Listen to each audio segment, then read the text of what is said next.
ওহ মাওলা। এই বৎস, তুমি এখানে কি করতেছো? কি করতেছো? এই তুমি এখানে কি করতেছো? এই তো আমি রাজমহল পরিষ্কার করছি, দেখা পাচ্ছেন না?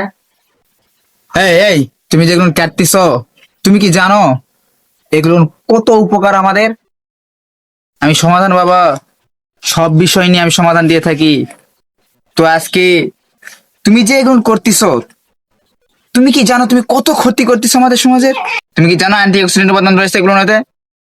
না জেনে কি জন্য এগুলো কাটতেছো? হ্যাঁ, এলা আমার অত জানার দরকার নাই, আমরা আগে থেকে এলা কাটি। এলা না কাটলে যে মানুষ মশা কামড়ে কামড়ে শেষ করে ফেলবে, আমরা জানি না। তাতে যখন উপকার আছে কদিনে কি কি উপকার আছে এলা কও কও।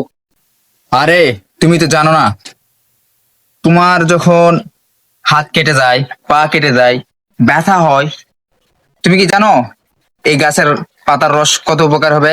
এখানে রয়েছে অ্যান্টি অক্সিডেন্ট উপাদান। এগুলো কাটা জায়গা নিরাময় করতে সাহায্য করে। অনেক সময় তোমার ব্রণ হয় না, ব্রণ, এই ব্রণের পুনরায় সমস্যায় কি সমাধান করে এই গাছ? তুমি তো জানো না এই গাছের নাম হচ্ছে দীপ্তলুচি পাতা। তো এই গাছটা কতটা উপকার! এই যে তোমার অনেক সময় দেখবা যে মাথায় খুশকি থাকে, শীতে আসলে কি খুশকি ভরে যাবে, তখন কি তুমি এই খুশকি দূর করতে পারো শ্যাম্পু দিয়ে?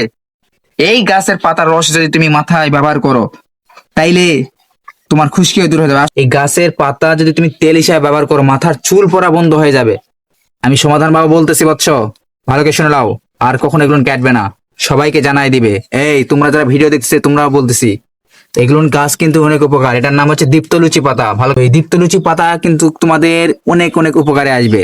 মাথার চুল পড়া রোধ করবে, সাথে খুশকি রোধ রোধ করবে।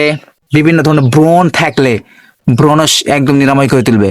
আমি সমাধান বাবা আজকে চলে এসেছি তোমাদেরকে সমাধান দিতে, এই পরিবেশকে রক্ষা করতে। তো তোমরা অবশ্যই অবশ্যই এই গাছকে যদি দেখে থাকো, এই গাছের নাম কি তোমাদের এলাকায়, অবশ্যই কমেন্টে জানাবে।